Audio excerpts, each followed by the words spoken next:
Hey guys, what's up? So the next poem I'll be reading is poem 1046, and this is called Sunsets and Birds, the Definition of Happiness. This poem was kind of an epiphany I had about life. Sometimes we are so comfortable living the way we do that we don't see any other way.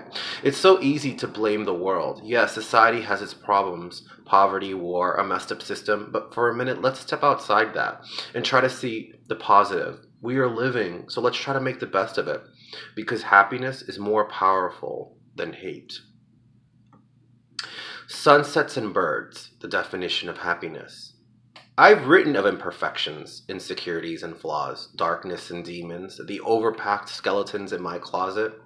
It only reached those that weren't afraid to understand that life isn't always sunsets and birds. The definition of happiness was the battle that I was fighting day after day. The ultimate war in the mind is the hardest to fight, from grudges to pain, from depression to anxiety, and how society ignores those that are suffering inside because we are forced to smile. We are forced to act like them. We are forced to act like everything is balanced. I kept writing. The only thing that kept me sane, it was the medicine. It was light at the tunnel and the end. The safety on the gun that wasn't allowing me to shoot, even though I felt like it was the only answer to the problem.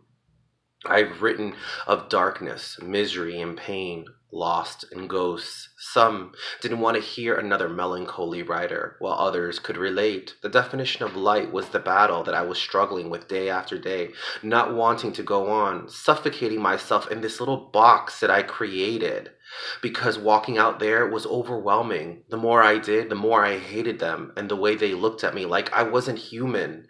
I knew that lesson oh so well, that life isn't always about sunsets and birds. The definition of happiness was something that was so foreign to me. It seemed like a bunch of words in a different language, a secret locked in a box, or a code that I couldn't crack. After enduring all of that pain, all of those moments, minutes, and days and months, I overcame that fear by counting to three, to remember to breathe, understanding that those deadly looks were nothing more but the insecurity in my mind.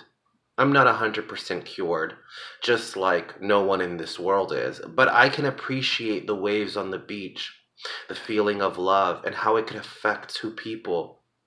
The bird in the tree singing its sweet sonnet, and the butterflies, oh, those beautiful butterflies flickering their wings all together, forming a breathtaking pattern. I write about so many different emotions now, including the sunsets and the birds. The definition of happiness is not an illusion. It's not permanent.